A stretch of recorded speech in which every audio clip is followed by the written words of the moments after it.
Hello mga kadensyo, so ngayong araw po may project po si Pamangkin, gagawa siya ng headdress, yung pang sinukwan.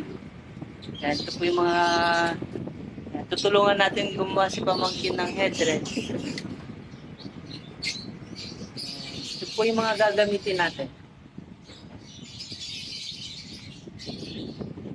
Glue, gunting, stapler, ruler, band paper, folder. Siyempre hindi natin kabisado kaya mag-search tayo sa Red App na tutorial kung paano. Tara po, samahan niyo po kami.